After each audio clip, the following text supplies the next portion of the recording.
On the day when Gregg Wearstler got engaged to my sister, I sat in the front row of the audience. When he saw me, he inexplicably breathed a sigh of relief. "Celia Woolf, have you finally had enough? If you give in to me, I..." All the guests were frightened, not knowing who he was talking to, because I had died a long time ago. Today happens to be the 7th day after my death. Ding! Wisnovel reminds you to click the subscribe button in the bottom right corner to read the complete novel. The day before I died, Gregg Wearstler broke up with me, because he was going to get engaged to my sister. Summoning up my courage, I asked him, "Gregg, can you not marry her?" Gregg furrowed his dark eyebrows and looked very displeased, gripping my waist tightly with his big hand.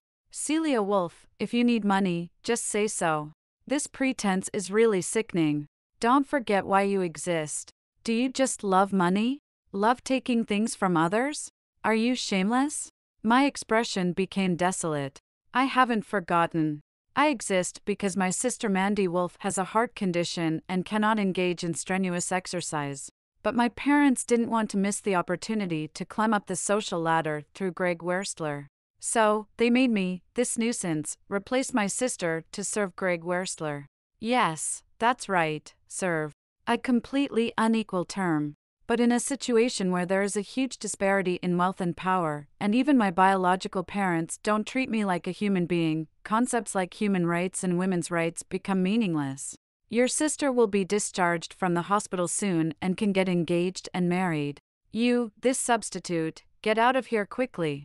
Don't fantasize about monopolizing your sister's wealthy husband. What kind of life does your sister have, and what kind of life do you have? Are you even worthy?" My mother's cursing voice echoed in my ears. My heart ached, and I forced a smile as I hugged Gregg's neck.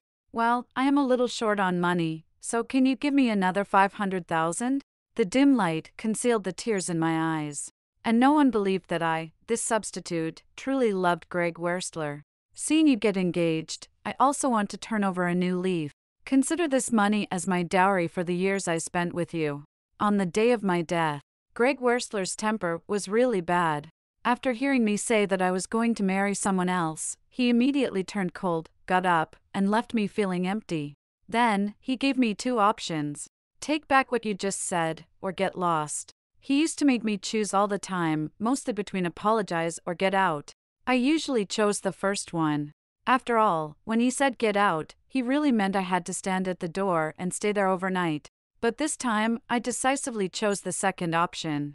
Pretending to be relaxed, I jumped out of bed and kissed Gregg's lips before packing my luggage, smiling brightly. "Gregg Wearstler, thank you for taking care of me these past 3 years. Goodbye." Setting aside the things Gregg gave me, I didn't have many personal belongings. After all, a person without a home doesn't dare to have too many things. By the time I finished packing, it was almost dawn. I grabbed my suitcase and quietly left the room. Gregg had already changed into his home clothes and was waiting for me in the living room. He casually threw the breakup check for 500,000 at me, his face showing an unprecedented hostility. His eyes trembled, his thin lips parted. And he actually spoke again. "Celia Woolf, if you give in to me now, I can still change my mind. You wanted money, right? Well, here it is." The effect of these words was like a meteor crashing into the earth, shocking me to the point where I almost dropped my suitcase. Gregg Wearstler, the young master of the Wearstler family. Others always fawned over him, offering smiles and begging for his mercy. When has he ever taken the initiative to offer someone mercy and let them leave? Even if this is a great honor, I never planned to take that step. "Brother-in-law, I wish you and my sister a happy marriage." After sincerely offering my blessings, I smiled and turned away. Then, tears streamed down my face. My fingers tightened around the suitcase handle, turning white. I cried and smiled. "It's fine, even without a lover, I have 500,000. It's enough for Grandma's surgery, and she can live a healthy life for a long time. I'm dead." The mangpa soup is a bit bland. It's not tasty, because you didn't put scallions in it. I looked up at mangpa and weakly pulled the corners of my mouth. "Have you seen my grandmother? She should be in front of me, half an hour ahead. You can learn how to cook a delicious soup from her." 2 lines of tears mixed with blood streamed down my cheeks as I smiled sorrowfully, feeling heartbroken. The soup she made is the most delicious soup in the world. She is also the only person in the world who cares about me. It's my fault that I couldn't save her, but why? Why was I just one step away? Just one step away. Mangpa stared at me with her black, sour eyes. Then she touched my head, which was ice cold but made me feel a warm sensation. Girl, you did your best. A white light flashed before my eyes, and when I opened them again, I was back in the mortal world. I became a bound spirit, confined within a 5-meter radius of Gregg Wearstler. The first day after death, I floated in the air, bored, watching Gregg Wearstler in his office. Gregg still looked handsome, his suit jacket draped over the back of the chair, his white shirt rolled up to reveal his muscular forearm. The cufflinks were the ones I picked. But what's the use? No matter how well I served him, I was just a substitute for my sister. After all, look at my sister's fate and look at mine. To Gregg Wearstler, my sister was his only childhood sweetheart, the delicate princess he had cared for and protected. How could he bear to let her do these trivial, housekeeper-like chores? He was quite considerate to have me, a nuisance whom my parents didn't care about, do them. But today, it seems like Gregg is waiting for some messages. But he hasn't received it yet. He frequently picked up his phone, unlocked it, checked it, and then angrily threw it down. Especially when it was almost time to get off work, his face turned so dark that it could almost squeeze out ink. Really strange. But to be fair, without me reminding him to eat on time, pay attention to the weather, and share trivial matters every day, he didn't have much messages. It turns out I used to be such a chatterbox. No wonder he was annoyed with me. The second day after death, Gregg's expression became even more gloomy. When he returned home, he threw away all the small trinkets that used to belong to me. Excessive. He gave my sister diamond jewelry, but everything he gave me was a freebie. I didn't mind and treasured them all. But he had the audacity to throw them all away. The housekeeper asked him hesitantly, "Young master, shall I find Miss Woolf and bring her back?" Standing next to him, I couldn't help but shake my head. I'm already dead, where can they find me? And it can't be considered finding me. It has to be salvaging. Gregg's face turned cold, and he went upstairs without a word. No need. But strangely enough, that night he slept in my room, holding my pillow. The third day after death, Saturday. Gregg had a day off and didn't go to work. He stayed home and burned all my photos. Although the Wearstler and Woolf families have been close for generations, I haven't lived with my parents since I was 10 years old. Naturally, I couldn't compare with my sister in terms of contact with Gregg Wearstler. After a lot of effort, I finally became a substitute for my sister and entangled with Gregg for 3 years, but I don't even have a proper photo with him. These photos were all secretly taken by me at great risk. But he burned them all. Why not just take my body out and burn it too? The riverbed is so cold. The fourth day after death, Sunday. Gregg took an axe and chopped down the trees I had carefully planted for 3 years. He uprooted each rose that I had watered and fertilized as if they were precious babies. He really is despicable. He knew very well that all of these were my hard work. Because my sister likes flowers, but she also likes the freshest, most vibrant ones. So my mother forcibly changed my college major and forced me to study horticulture. After I stayed with Gregg, he even set aside a piece of land in the garden for me to grow flowers for my sister. And every day, he would pick the freshest flowers and bring them to my sister's hospital room. Now that my sister is almost recovered, he's willing to uproot them all? Forget it, I won't dwell on it. After all, I'm already dead, and there's no one to take care of them. They will wither sooner or later. Just like, if it weren't for Grandma taking me in, picking up trash and raising me, the second Miss Woolf of the wealthy Woolf family, would have starved to death on the streets a long time ago, with no one to claim my body. Now that I no longer have Grandma, I have indeed died. They are the same. On the 5th day after death, Gregg was still sleeping in my room, practically living in my room. My parents and my sister came, discussing the engagement process with Gregg in a cheerful manner. Although most of the discussion was among themselves. Gregg listened calmly, and after a while, he suddenly said something out of the blue. "Why hasn't Celia come?" My parents and my sister were all taken aback. Then my mother chuckled awkwardly and said indifferently, "That girl has always been wild, we can't control her. Who knows where she's fooling around again, never at home." I listened on the side, pouting. It's not that they can't control me, they simply don't care about me at all. When my mother gave birth to my sister and me, she had a difficult delivery and almost died on the operating table. As a result, my sister was born with a heart condition, but I was perfectly healthy. It is said that twins are often enemies, one comes to repay a favor, the other to cause trouble. In this situation, it's obvious that I might be the one to cause trouble. My biological grandparents were already dissatisfied with my mother, using this as a pretext to constantly belittle her and call her useless. Can't give the Wolf family a son. My mother attributed all of this to me. She believed that I stole my sister's nutrition in the womb, causing my sister to suffer when she was born, and causing her to be belittled by my grandparents. So everything I have should be sacrificed for my sister. So when my sister suffered in the hospital, I didn't even deserve to return home. They have no idea where I live, let alone where I am now. Gregg made a sound and didn't say anything else. A trace of envy flashed in my sister's eyes, and she leaned closer to Gregg, resting on his shoulder. Gregg, Celia must be mad at me. It's all my fault, my body is weak, I've caused trouble for Celia. Without me, she could be happier. If Celia also likes you so much, I'd rather give you to her. It would have been better if my sister hadn't said that, because my mother got even angrier and quickly held her other hand, gently patting it. Mandy, don't think nonsense, you're the luckiest one. In terms of the ungrateful person, Celia, who couldn't even be tamed, it was already bad enough that she competed with you since birth. How could she possibly snatch away your marriage? As she spoke, the pain in my mom's eyes was almost impossible to hide. She embraced my sister in her arms. She gently patted her back to comfort her. If she doesn't come, then so be it. It's better without her bad luck. My sister nestled in my mother's arms, sobbing softly. But, after all, we are sisters born from the same womb. When I get married, I still hope to receive her blessing. As she spoke, her gaze carried a hint of inquiry as she secretly glanced at Gregg. But Gregg kept his eyes lowered, staring at his phone, lost in thought. I walked up to the two of them and mischievously whispered in Mandy's ear. Mandy Wolf, you're lying.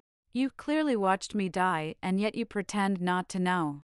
You're really mean. After saying that, I reached out towards my mother and murmured with a sense of melancholy. Mother's embrace, is it warm? What does it feel like to be held by mother? It should be the same as when grandma held me. Yes, it should be. On the 6th day after my death, people kept coming to Gregg to confirm the details of the engagement ceremony tomorrow. But Gregg seemed distracted. Finally, he said to his assistant Toby, "Go find Celia." At the same time, he sent me a message. "Celia Woolf, come back. Name your price, and I'll give it to you." I couldn't help but smile. Why did he think I was so money-oriented? I'm already dead, money is useless to me. But I didn't want Gregg to find me. I didn't want him to see my lifeless body. It would be so tragic, so ugly. Of course, Gregg didn't wait for my reply. He got angry and threw his phone aside, his face turning pale. If you have the guts, just don't come back. It was the first time I saw him act so childish. I couldn't help but laugh and cry at the same time. Gregg, this time, I really can't come back anymore. On the 7th day after my death, at the engagement ceremony, since it was a marriage between two prominent families, there were a lot of guests. Many of them were saying that the couple, Mandy Wolf and Gregg Wearstler, were a perfect match, having grown up together. I sat in the front row, wanting to witness the moment when the man I loved the most married my beautiful sister. But my mother sat next to me, sending a serious message to my father. "Where did you go? If Celia doesn't want to come, forget about it. Come back quickly." What could be more important than Mandy's wedding? On my father's side, it showed typing, and after a while, he sent a message. "Celia is dead. She jumped into the lake and committed suicide 7 days ago." My mother's expression froze for a moment. Time seemed to stand still. My father's messages kept coming. "Her body was recovered last night. It's all over the news, almost the whole city knows." A joyous day for Mandy's engagement. Also the 7th day of my death, but no one knows about it. I assented, ironic? The whole city knows I'm dead. But my biological parents are busy preparing for my sister's wedding, completely unaware. No wonder the expressions of the guests attending the wedding were so strange. My father sent another message.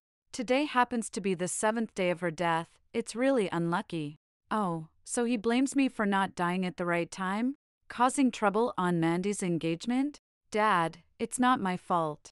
It's my sister who didn't choose the right day and ended up forcing me to die on that day. She brought it upon herself. The music started playing, and Gregg led my sister to the stage for the vows. He looked really handsome today. Even though he was wearing the same suit as always, he looked exceptionally handsome today. My sister looked beautiful too. With her makeup on and the previous sickly look gone, she looked even more stunning. We really are sisters. Our taste in wedding dresses is similar. It's the diamond-studded off-shoulder dress that I love the most, accentuating her slender neck and graceful shoulders. It's really nice. If we sisters can only have one happiness, then in the future, my sister should have mine too, double the happiness. Thinking like this, I don't seem to hate her as much anymore. After all, I'm already dead. However, what surprised me was that while my beautiful sister stood in front of him, Gregg's gaze kept scanning the audience, as if he was looking for someone. Finally, to my astonishment, our eyes met. He seemed relieved and said condescendingly, "Celia, have you finally had enough? If you give in to me, I..." My sister's face suddenly changed, almost blurting out, "Gregg, what are you saying?" Celia, clearly. I raised an eyebrow, thinking to myself, oh God, did she almost let slip? But my sister, true to form, quickly retracted her words and forced a dry smile. Celia, she clearly said she couldn't come. My mom, who was next to me, wasn't as composed. She was almost scared out of her wits by Gregg, her face pale as she looked towards my position. Gee Gregg, what nonsense are you talking about? There's no one here, right? My mom was in a panic. Gregg was stunned, pointing directly at me, his gaze sweeping across the numerous guests. She's right here. Can't you see her? Both my sister and my mom's expressions changed. The guests were in an uproar. Some of the more timid ones had already started running out. After all, it was my 7th day of death, and you couldn't afford to be skeptical. My sister walked up and grabbed Gregg's arm with one hand, while the other covered her heart. She bit her lip in fear, and the vulnerability and charm that showed through her eyes made me want to hug her. Gregg, stop messing around. Celia said she couldn't come. It's chaotic now, I'm a little scared, my heart is racing, I feel so uncomfortable. We're still at the engagement ceremony, let's not make a big deal out of this. But Gregg didn't care. He shook off her hand, his face extremely dark, and took a big step towards me, his brows furrowed. Celia, what are you trying to pull here? I was somewhat shocked.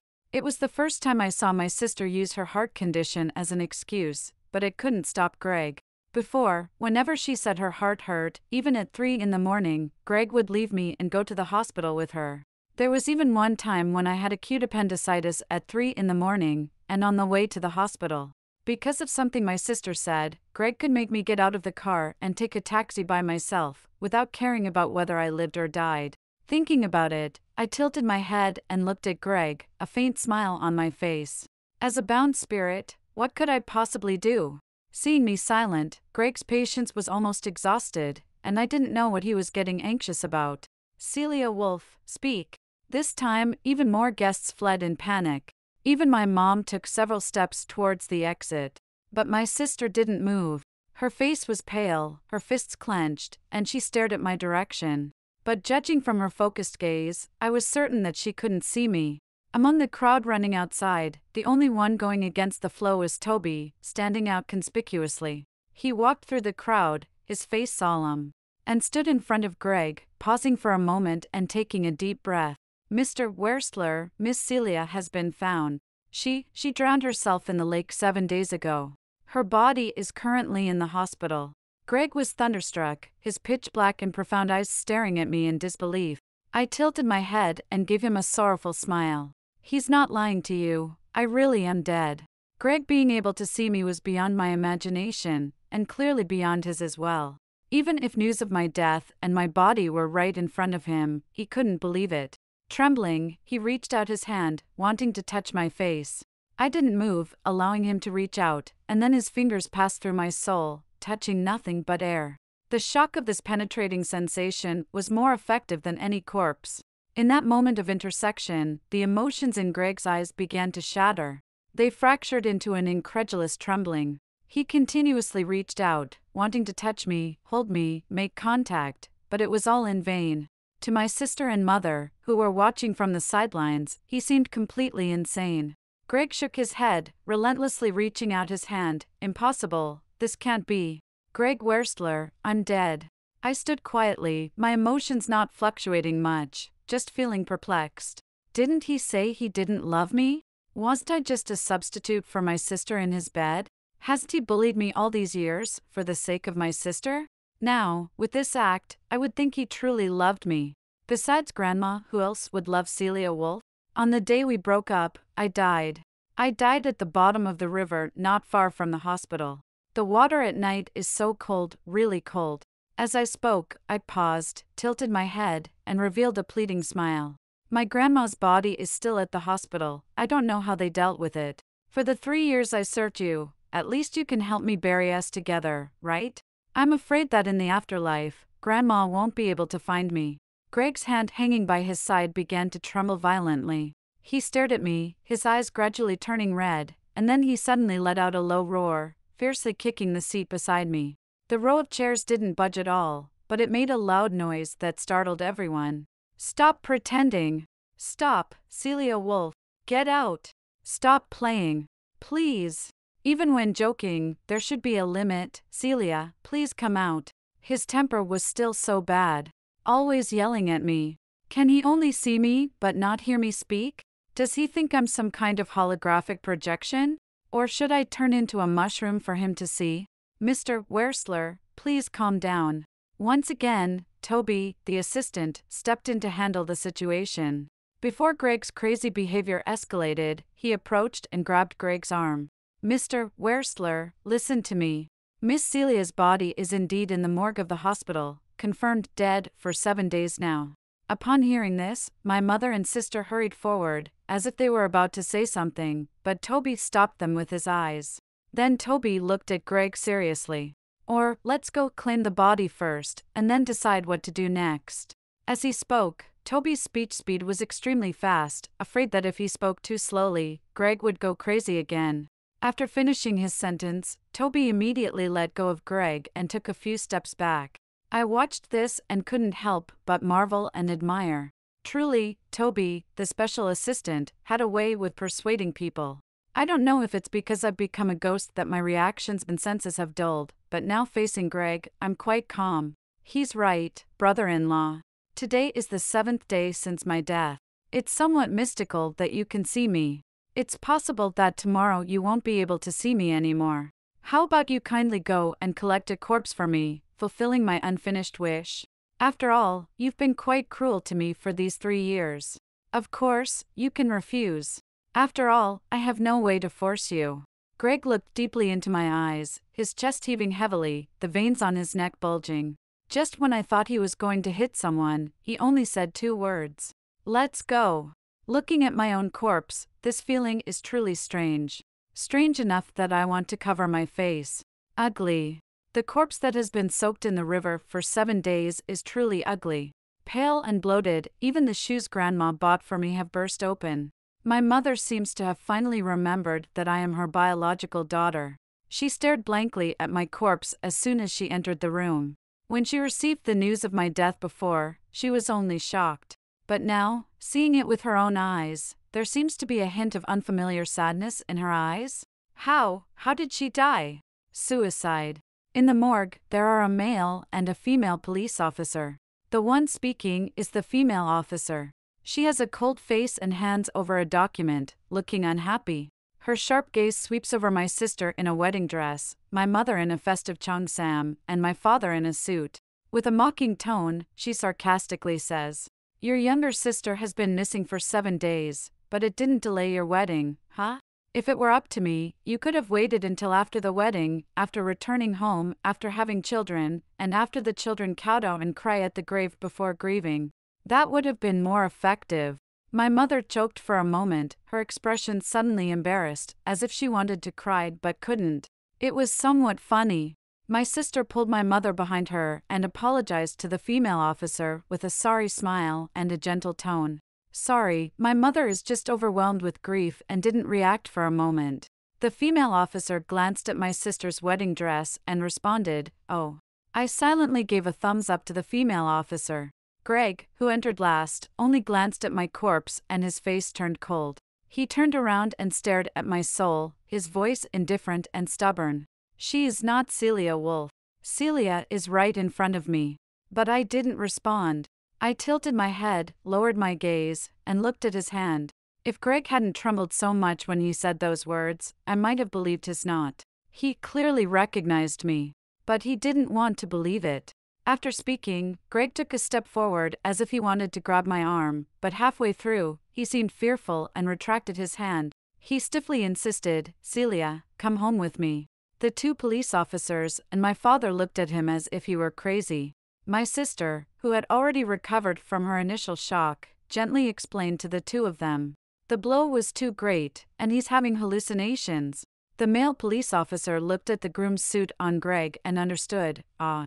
Your husband and your younger sister have a really good relationship." But the female officer coldly clicked her tongue. I raised an eyebrow and looked at this beautiful-faced female officer.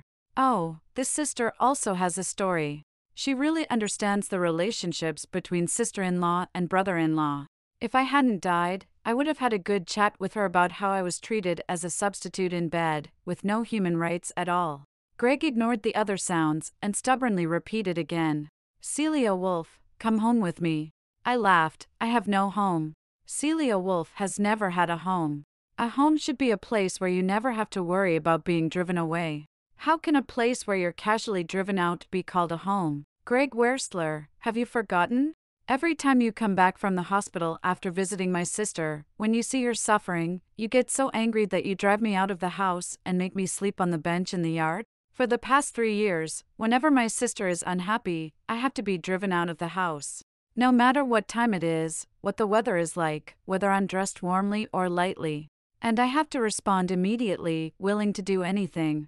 If my sister wants to eat crabs in the middle of the night, I have to prepare them immediately, open them myself, and bring them to her. If I'm even a minute late, I have to wait outside the hospital room for an hour, then watch as you throw away bit by bit the crab meat I painstakingly peeled. Because my sister, she can't eat cold food at all. How can that be called a home?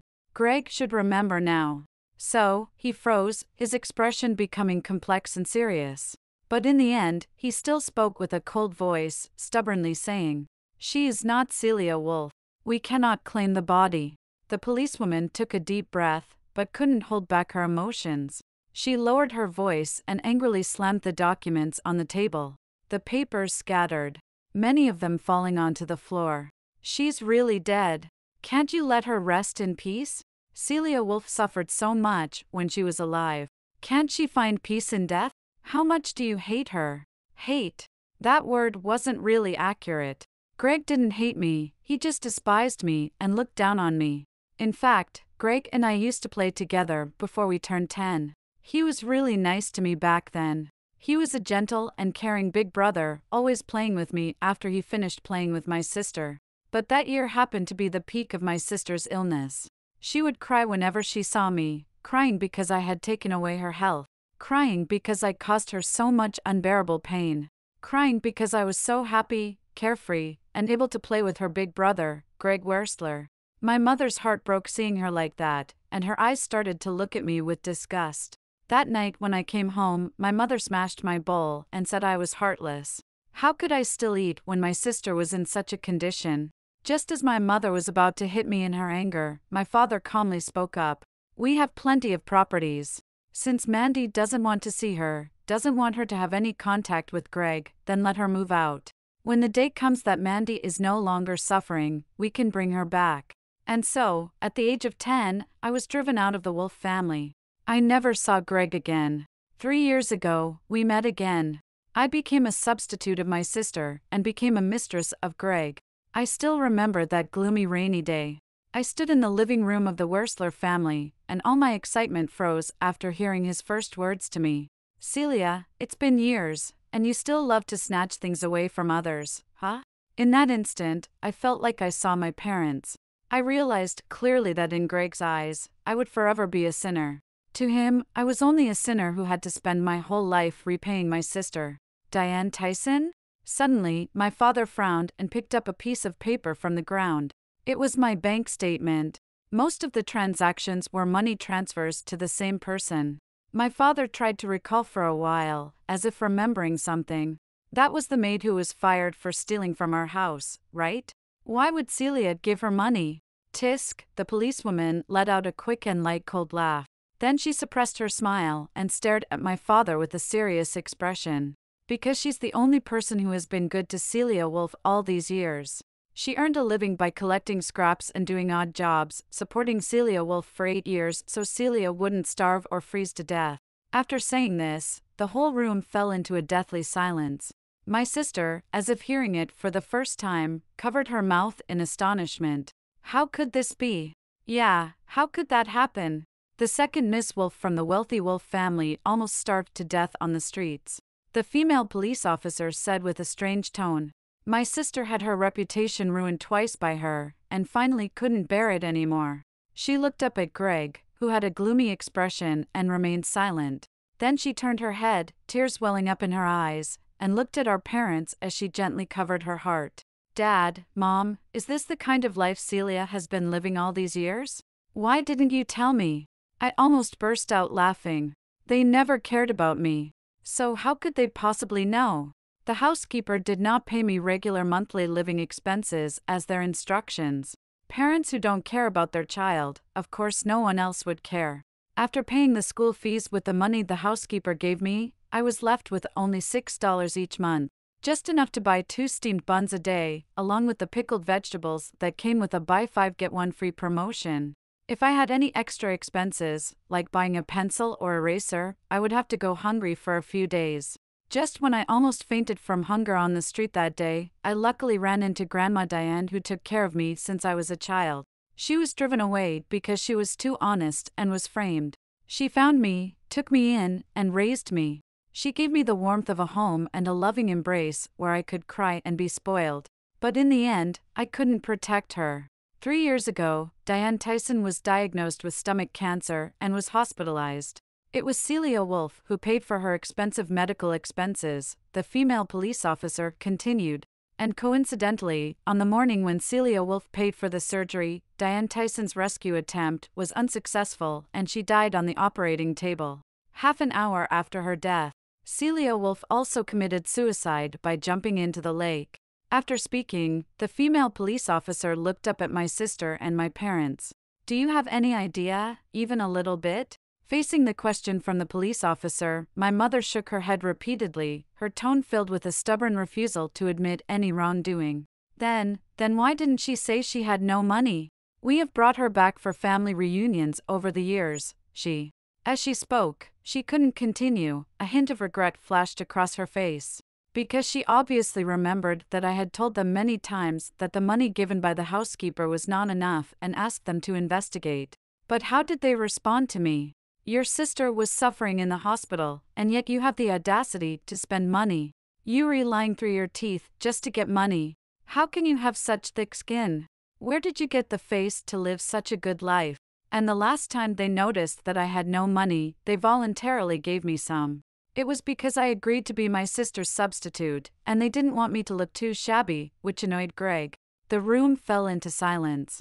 Gregg looked at my sister with a cold gaze, and the chill in his voice made me shiver. So, this is what you meant when you said Celia agreed to be by my side, just to compete with you? She's jealous that you have a wealthy fiancé and she's eyeing my fortune and power? Gregg, I didn't know, I really thought. Mandy's face turned pale, she covered her heart and gasped weakly. She looked at my mother as if pleading for help. Mom, my heart hurts so much. My mother's face was pale, obviously still shocked by my death. But Mandy's cry of pain immediately brought her back to reality. She anxiously supported Mandy, acting like a protective mother hen. It was me who said that. I was afraid that Celia would become greedy because of you, so I intentionally told Mandy these words, my mother said.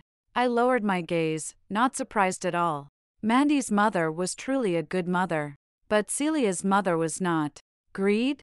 The female police officer suddenly spoke slowly, repeating this word. Then, she smiled contemptuously, but tears welled up in her eyes. To raise money for Diane Tyson's treatment, Celia sold her blood and even almost got deceived by an illegal clinic to sell her kidney. Mrs. Woolf, I don't understand. Both Celia and Mandy are your daughters. What did Celia do wrong? Didn't you give her life and bring her into this world? When Celia was suffering, did you ever stand in front of her like you are doing today, even just once? Tears fell as the police officer turned her head towards my lifeless body. Her voice trembled violently. Other than her grandma, she has never felt the warmth of a single strand, she said. Even her death was so cold. The water at night is very cold. When I fished her out, that coldness seeped into my bones, making me shiver uncontrollably. What did she do wrong, after all? Yes. What did I do wrong? It wasn't me who made my sister sick. It wasn't after I was born that my grandparents started to dislike my mother. If I could choose, I would rather be the one with a heart disease. Where did I go wrong? What did I gain from all my efforts? Why don't they love me, no matter how hard I try? My mother was bombarded with questions, her face turning pale. She, who was used to blaming everything on me, now couldn't find anyone to shift the blame to. The color drained from her well-maintained face. She took a deep breath and staggered back a few steps, unable to stand. She stole Mandy's health. She stole my mother stumbled and sat on the ground. Her gaze was level with my lifeless body, and she took a sharp breath, shaking her head in terror. Mom, I'm in so much pain, I can't breathe. Mandy suddenly clutched her chest, bent over, seemingly in great agony, and started breathing heavily. Gregg, unusually silent, didn't move. But my father, who had been silent from the beginning, rushed over and immediately picked Mandy up, carrying her on his back as he hurried towards the door. Hurry up! Don't let Mandy stay with a dead person any longer. Forget about what Celia did before. Mandy is our only daughter now, we can't lose her again. Upon hearing his shout, my mother suddenly snapped out of her daze. After glancing at me, she gritted her teeth and followed him immediately. The female police officer clenched her fists in anger. This family deserves to die. If I were Celia Woolf, even as a ghost, I would drag them down to hell. Sister, ghosts don't have that much power. I floated over and soothingly touched her shoulder. Thank you, stranger. Celia says, thank you. Gregg suddenly spoke, his eyes red, staring at the female police officer. The police officer froze, then turned her face away and started crying again. Yuri not worthy of representing her. Not one of you is a good person. My body was left in the morgue of the hospital. No one claimed it. Ignoring the anger of the policewoman, Gregg coldly left the hospital with Toby. Back in the car. His face turned pale, and the veins on the back of his hand gripping the steering wheel bulged. I floated in the back seat, unwilling to give up, and spoke. Gregg, after the 7-day mourning period, I might really disappear. Please help me arrange a funeral with Grandma. Shut up! Gregg suddenly roared, startling Toby and me. Toby cautiously asked, Mr. Gregg? Gregg coldly said, get out. Toby immediately understood and opened the car door, ready to leave. But before Toby got out, Gregg added, find out where Diane Tyson is buried. Yes. The car door closed. Gregg started the car and didn't even glance back at me. The scenery outside the window gradually receded, creating a suffocating silence. After some thought, I silently moved forward and floated to the passenger seat. Gregg, Shut up. Gregg stared straight ahead, his profile sharp and cold. I will definitely keep you. Helpless, I said, but I'm dead. Didn't you see my body? Gregg suddenly raised his voice, his face turning cold. Yuri right in front of me. Why should I accept that you're dead? It's not you. I can't possibly arrange a funeral for you. I trembled in fear. Why are you so fierce? Why is your temper always so bad? He's still yelling at me even though I'm dead?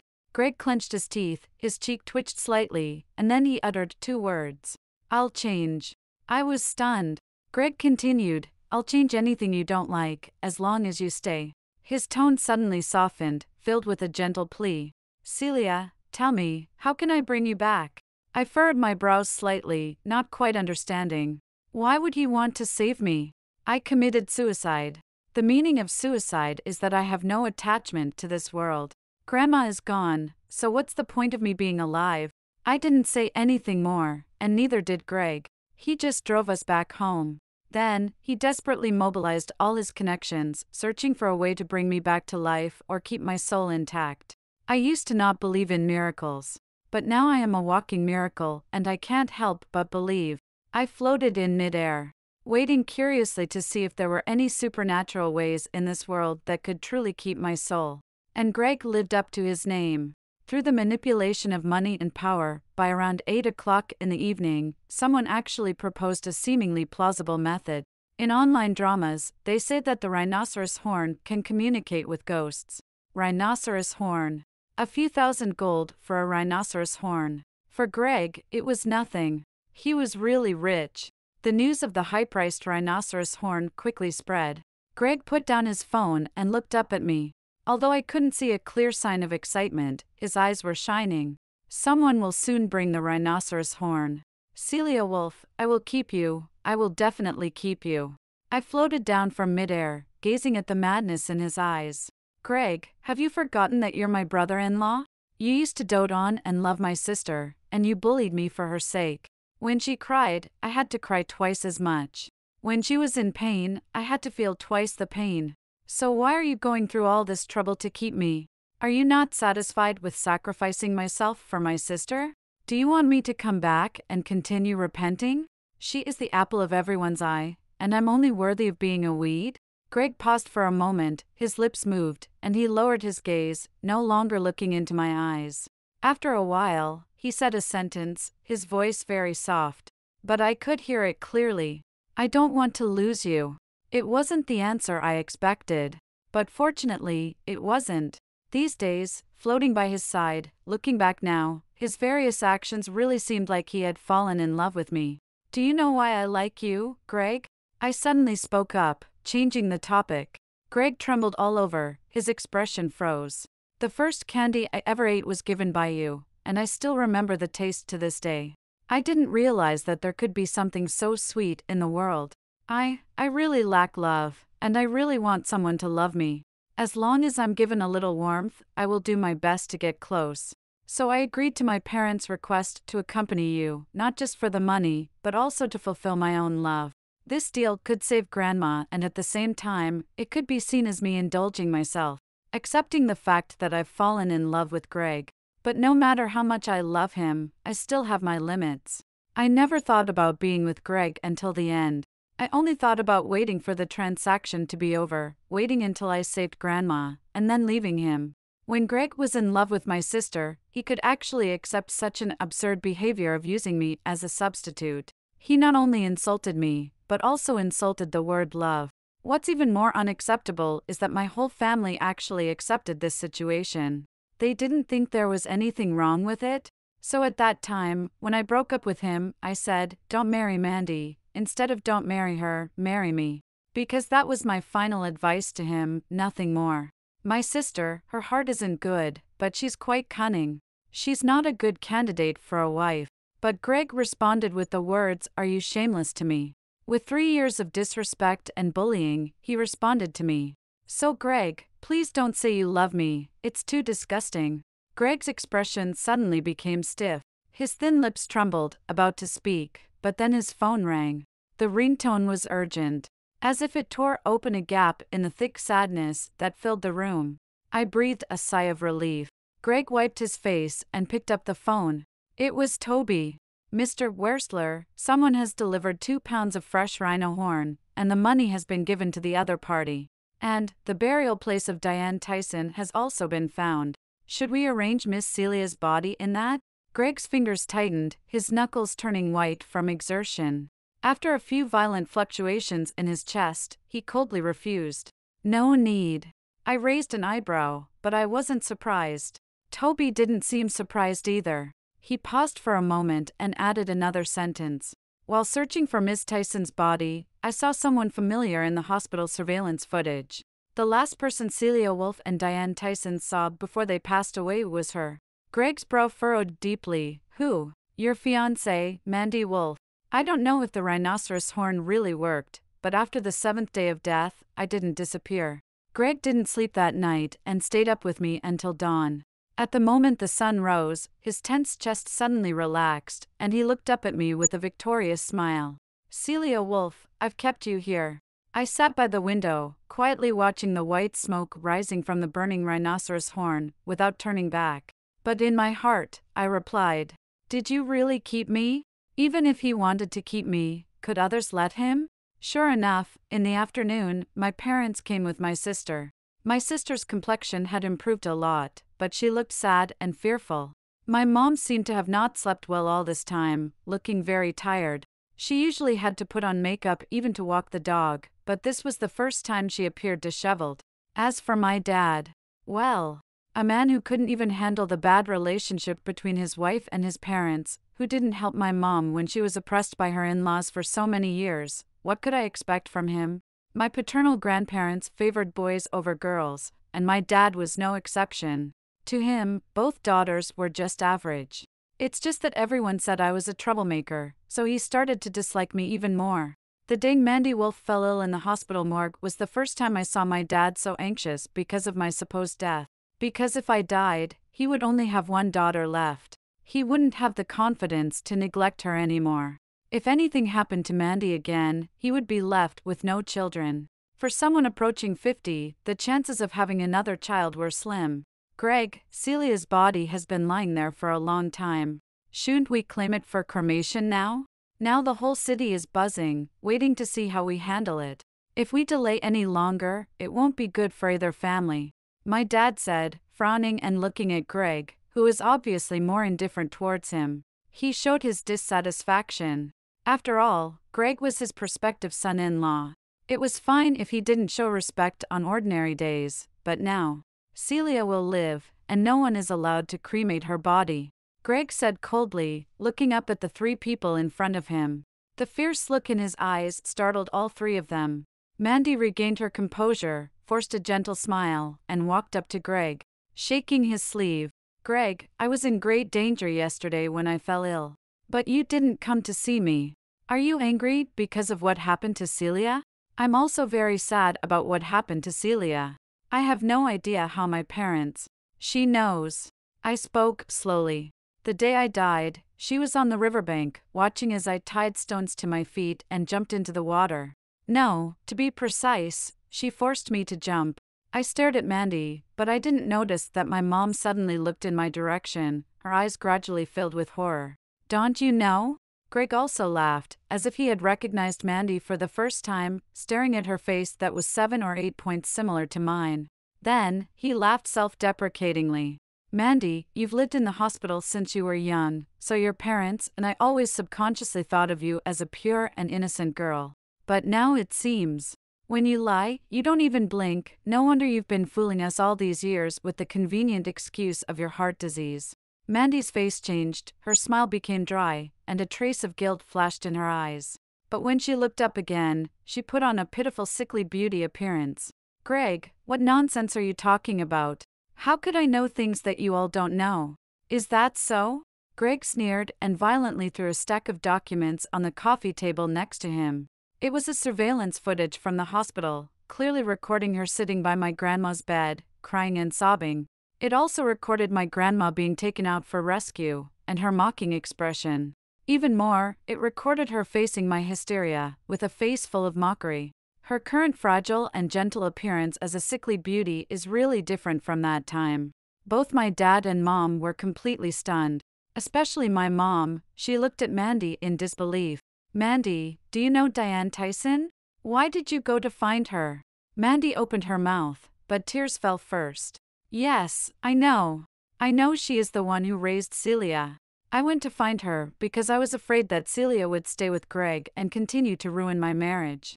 I wanted her to persuade Celia, to make Celia stop seducing her own sister's husband and being a homewrecker. I never expected that she would suddenly fall ill, and I never expected. She never expected that my grandma would be unsuccessfully rescued and die on the operating table. I clenched my fist tightly. The hatred in my heart made me want to tear Mandy apart. My grandma really loved me. How could she bear such a blow? What she least wanted was to burden me. I clearly remember that day. The weather was gloomy, and the hospital corridor was filled with the smell of disinfectant. With every breath, The moisture in my heart was taken away and turned into knives, slashing through every capillary in my body. The doctors and nurses were cruelly telling me Grandma was gone, never to return. I went crazy, wanting to take revenge on Mandy. But my sister looked at me arrogantly and disdainfully, and said to me, Celia, what right do you have to make me pay with my life? You still owe me that life of yours. As long as my heart disease exists, Mom will always feel heartache for me, she will despise you. So what if Gregg is addicted to sleeping with you? With me here, you will forever be the other woman. In fact, on that day 10 years ago, I deliberately cried like that because I saw you playing with Gregg in the garden. He gave you candy and smiled at you. He has never smiled at me, he always just says, it would be better if you got well soon. Why? Why can you, but I can't? So, she used her advantages, and with a few casual words, made our parents drive me out of the house. Made me disappear from Gregg's world. Celia, as long as I exist, there will be no one in this world who will truly love you. Yes. Grandma is gone. How could anyone still truly love me? Celia, you're really pitiful. To think that you would go to such lengths for an unrelated old woman. Instead of thinking about dying together with me, you'd better hurry up and die, so she won't walk the road of the afterlife alone. In the surveillance video, every word and sentence spoken by Mandy was replayed clearly. My mother covered her mouth, tears falling uncontrollably. She couldn't believe that these words were coming from her beloved daughter. You caused Celia's death? Mandy, she's your sister. No matter how much you hate her, you should let her live. How could you? What kind of words were these? My mom believed that no matter how Mandy messed with me, as long as she spared my life, she hadn't done anything wrong? Jesus, she might as well have killed me like Mandy did. She would rather accept Diane Tyson as her family than acknowledge you as her mother. Mom, please wake up. Seeing this, Mandy no longer pretended. Her eyes were filled with clear hatred towards me as she looked at my mother. Her face, twisted by anger and resentment, was truly ugly. Mom, you're just like me, both of us are poor souls burdened by Celia. It would be so much better if she were dead. The world would be peaceful. Celia thanked me for waking her up to die. Mandy was right about that. Her words did wake me up from the despair I was in. I no longer cared about collecting Grandma's body. Once a person is dead, does it really matter where the body is? I just wanted to hurry and accompany my grandma. She loved me the most. I couldn't let her walk the road to the afterlife alone. So, I rushed out of the hospital and jumped into the river without hesitation. And Mandy, she followed me the whole time, watching me sink without any hint of emotion. Mandy's words left my mother speechless. The color drained from her face, as if she had just realized how excessive she had been towards me before. Mandy, you win. Maybe twins are always like this. One comes to repay a favor, the other to cause trouble. Now it seems that from the moment you had a heart condition, I was destined to be the one to cause trouble. I wonder if I really won when we were in our mother's womb. If I had known what kind of mother I would have gladly given my life to you, so you could live for the both of us. After saying these words to Mandy, I sighed lightly and suddenly felt exhausted. I didn't want to listen to this drama anymore. I just wanted to hide upstairs for a while. No! Celia, don't go! A heart-wrenching cry came from behind me. I was startled and turned around to see my mother staring at me as if she had gone mad. Her eyes were bloodshot, filled with exhausted blood vessels. My heart skipped a beat. Could it be? She can also see me? In my confusion, my mother rushed towards me, tears streaming down her face. But after years of indifference, she couldn't find the right words of remorse to say. Celia, is it really you? Can't you stay? Your sister didn't intentionally force you to die. Forgive her, forgive. She was still speaking up for Mandy at this moment. I lowered my head, staring at the leather shoes my grandma had bought for me, and smiled helplessly. I've always hoped that one day you could hug me. But you see, we really don't have the bond of a mother and daughter. Now we can't even hug each other. Celia's mother is not a good mother, so she doesn't want a mother now. Hope that in the next life, we won't meet again. My mother trembled, reaching out her hand to hug me. But how could she reach me? Gregg suddenly stood up and held my mother back. Can you see her too? My mother's face showed a panicked expression as she nodded vigorously. Yes, I can see her. Gregg, do you have a way? Can you save her? Mandy was completely frightened by the two of them. With a pale face, she looked in my direction and raised her voice in disbelief. What are you doing? Celia has been dead for a long time, she's dead. If you all hated her so much, why are you making such gestures now that she's dead? Who are you trying to impress? At first, Gregg had no reaction to her words, but when he heard the last sentence, he suddenly looked up and stared at her with sharp eyes. This was the first time Gregg had been so fierce with my sister. My sister was taken aback. If you hadn't been constantly feeding me the idea that Celia was only approaching me because she habitually wanted to take your things, would I have treated her that way? No matter how much she was bullied or wronged, she accepted all my demands, but I only felt that she wanted to take things away from you, that she wanted money. I'm angry. I've always been angry that she didn't care about me. Gregg's voice wasn't loud, but every word and sentence carried an indescribable sense of despair and pain. I couldn't help but freeze. My sister was also stunned, but then she burst into wild laughter. Gregg, do you think you're some kind of love expert? Do you think that as long as you shift the blame to me, you'll be in the clear? In the end, what's the difference between you and me, and between you and Mom? You are both despicable people who are unwilling to accept your own misery and transfer your anger to Celia. Is it so difficult to find out what Celia went through before, why she was so short of money, why she agreed to be by your side as my substitute? Have you ever tried to investigate? No, you haven't. Because you're all the same, only willing to believe in the Celia in your hearts, a greedy thief who has known how to steal from the womb, a morally corrupt and irredeemable nuisance. Mandy had always been gentle and delicate. I had never imagined that one day she would be clutching her neck veins and shouting like this. My mom trembled all over and looked up at her. Mandy, how can you say such things? Celia is your sister. Sister? You never treated her like a daughter, so why should I treat her like a sister? Mandy had given up her disguise and looked at my mom with a cold smile. Mom, have you forgotten how you used to call her a nuisance and say she wasn't worthy? What's the matter? Now that she's dead, has it awakened your motherly love? My mom's chest heaved up and down. She wanted to say something but couldn't speak a word. Because she was right. Everyone in this room was part of the driving force that pushed me to commit suicide. But none of them were the direct culprits. They only used their cold violence, taking advantage of my expectations of them, to look down on me and hurt me without restraint. Mandy was right. Ultimately, it was them. They had never respected me. They thought I was a sinner who owed Mandy, so they could treat me badly with a clear conscience and digest those dark sides they didn't want to face. Rhino horn? With a turn of her head, Mandy saw the large black rhino horn on the shrine next to her, and suddenly understood something. Of course, having lived in the hospital for so long, Mandy had read more books than everyone present. She could naturally guess what the rhino horn was used for. She also understood why my mom and Gregg could see me. She suddenly stood up and rushed over, hugging the rhino horn tightly in her arms, then turned back and laughed hysterically at my dad. Dad, even though they lit the rhino horns, neither of us could see Celia. It seems that, just like me, you didn't really care about her either. My dad was furious at having his real feelings exposed, and he shouted in a low voice, "What nonsense are you talking about? Where am I talking nonsense? Dad, you never loved us, did you?" Mandy sneered and shifted her gaze to my mom's face. Mom, the key to the mother-in-law and daughter-in-law relationship has never been about Celia. Grandpa and Grandma never liked you, and it's all because of Dad's inaction. You refused to admit that you married a useless man, so you blame Celia. How are you any better than me? My mom tightly covered her mouth and didn't even spare Mandy a glance. She just looked at me and cried, "Celia, I'm sorry. I know I was wrong. Can you stay?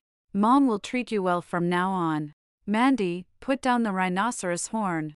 Gregg's usual calm demeanor instantly shattered. He looked panicked, like a poor boy who had broken a valuable antique, helpless but anxious. Mandy looked at him and sneered. "So, you've fallen in love with her, haven't you? Gregg, weren't you the one who loved me the most? We've been childhood sweethearts for so many years, and you've spoiled and loved me for so many years. But in the end, Celia stole you away, didn't she? I won't let you have a chance to see her, absolutely not. Mandy picked up the lighter next to her and lit it, approaching the rhinoceros horn. Gregg immediately panicked. No. Mandy, don't. Mandy revealed a twisted smile, her eyes turning red. She lit the rhinoceros horn with the lighter, laughing and crying at the same time. Just one step away, and I could have married you. I could have been happy. Why? Gregg rushed forward, pushing Mandy away and taking the burning rhinoceros horn from her embrace. Mandy fell heavily to the ground, clutching her chest and curling up. It hurts. My heart hurts so much. Gregg, save me, please.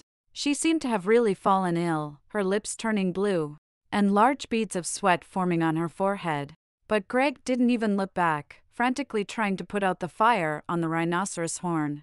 Luckily, the rhinoceros horn didn't burn easily, only a small part was burnt before the fire went out. My dad had already rushed over, once again picking up my sister and rushing towards the door. Gregg coldly stared at his retreating figure, his voice low and chilling. Don't let her die. After she recovers, send her to the place where Celia used to live. You should make Mandy suffer the same punishment that Celia has suffered, otherwise, I will bankrupt the Wolf family. Mr. Wolf, you should know that I'm not joking. My dad's steps came to a sudden halt. After a few seconds of silence, he muttered, "Okay." In the midst of intense pain, Mandy in his arms burst into a crazy laughter. Madness. Everyone is mad. They left, leaving only my mom sobbing and apologies in the spacious living room. I didn't even look at her anymore, silently staring at the black object in Gregg's hand. I was really starting to doubt. Could they really see me because of the rhinoceros horn? And as if confirming my suspicions, my mom suddenly let out a scream. Gregg, look! Sure enough, my guess was correct. Rhino horns do not have the power to keep souls and allow people to see souls. My soul began to dissipate. The first thing to become transparent was my feet. When Gregg turned around and saw the scene, his eyes widened in disbelief, and he took a few steps back. How can you disappear?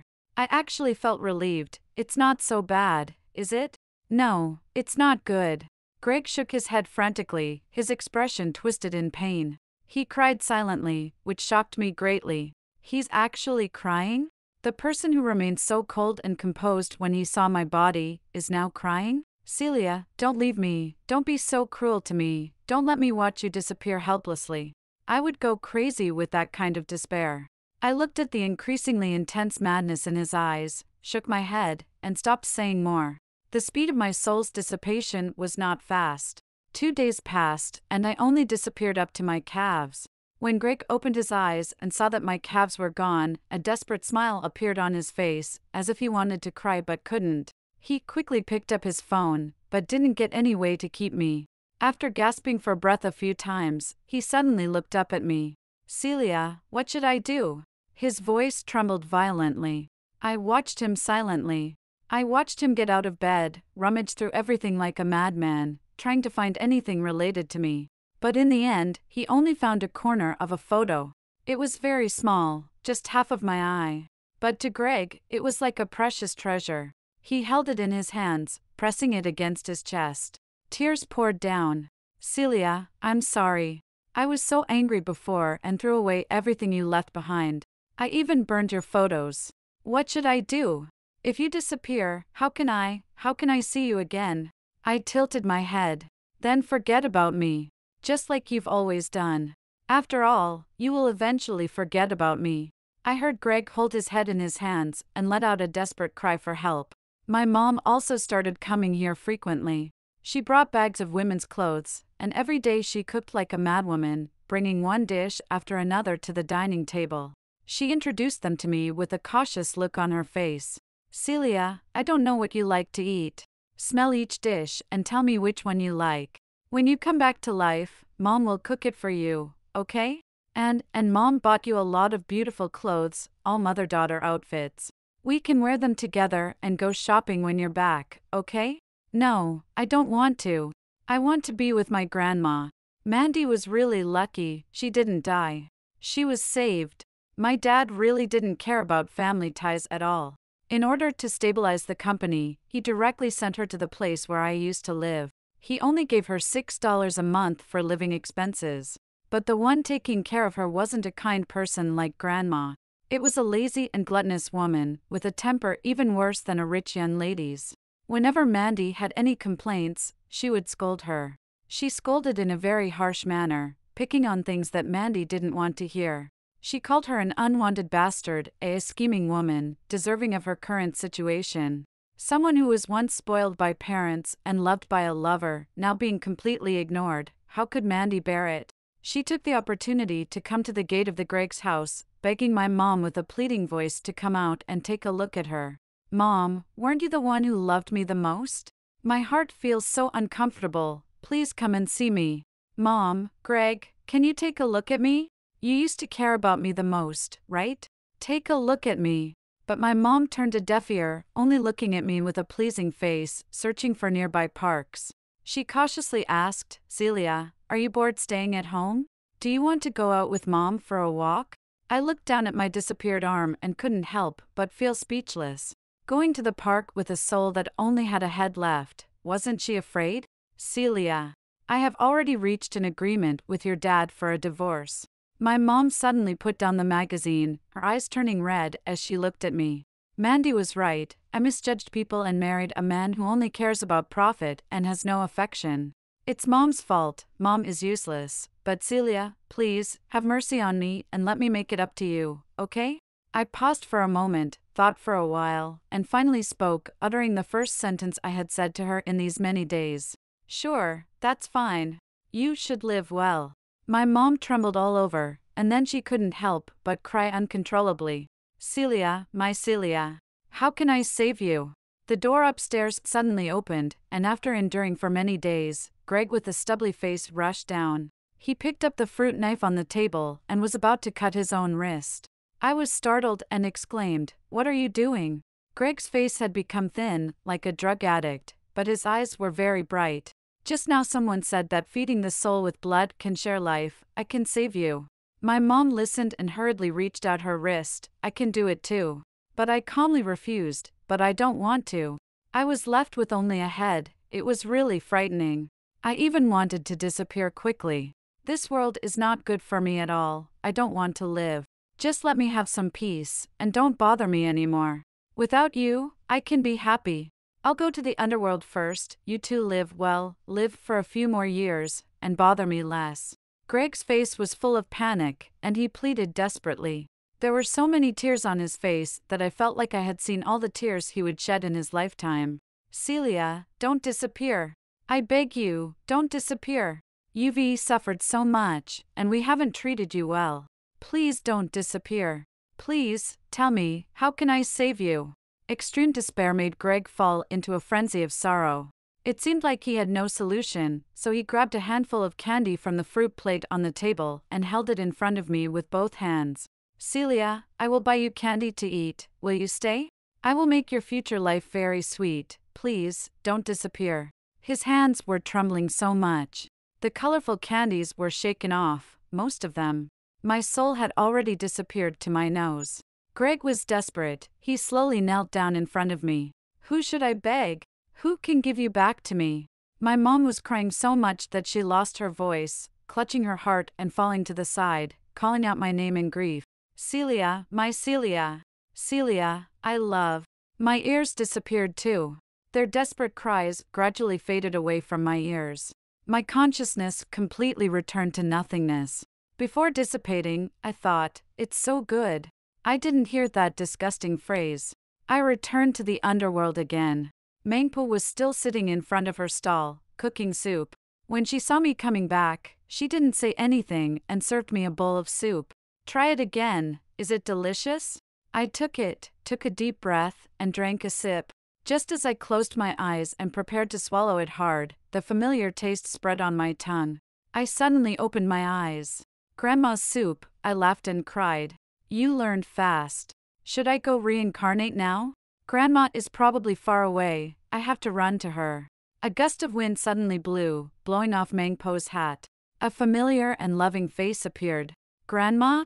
Grandma affectionately touched my head, her voice echoing throughout the underworld. The soup you love to drink, Grandma will keep making it. After I left, my mom seemed to have mental problems and couldn't successfully divorce my dad. Instead, she was taken back by my dad and lived together with Mandy. At first, Mandy was quite happy, but my mom was really confused and couldn't recognize people. She held on to the only ugly doll left at home and called out Celia, Celia. She cooked for it, bought clothes, bathed it, and put on makeup. She gave all her maternal love to this doll. My sister, by her side, became the old me, suffering from my mom's neglect, insults, and disgust.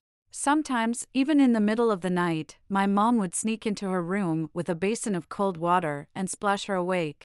Then she would laugh and curse at her. "It's all because of you, this nuisance. You made my Celia ignore me. You are the nuisance." There were many behaviors like this. Under such torment, Mandy's heart disease showed signs of recurrence. She was sickly every day, but no one took her to the hospital. She hung on with one breath, enduring my mom's cold violence, crying and repenting every day. Gregg drank for several days and gave himself a stomach ulcer. If it weren't for Toby discovering it in time, he would have almost died in the room where I used to live. In the hospital room, Gregg had a blank expression, staring at Toby, clutching my torn photo, his voice filled with pain. "I miss Celia, I want to die, but Celia said that she wanted me live, so I would live." Toby sighed and took out a photo from his pocket, handing it to Gregg. "Mr. Wearstler, this is a photo of Miss Celia that I accidentally took with my phone. Although only half of her face is visible, but..." Gregg took the photo, tears flowing down like a dam bursting. With tearful eyes, he looked up at Toby and said softly, "Thank you." After that day, Gregg suddenly seemed to come alive again and no longer indulged in drinking. He lived and worked normally every day, but when he had free time, he would gaze at my photo in a daze. Later on, he finally agreed to cremate my body and bury me with Grandma. The address of the cemetery was chosen very well, facing the sea, serene and secluded. All around were roses planted by his own hands, blooming beautifully. On the tombstone, our names were engraved. The grave of Diane Tyson and her beloved granddaughter Celia Woolf. Yes, that's right. Grandma Diane Tyson and her beloved granddaughter Celia will live a good life in the future.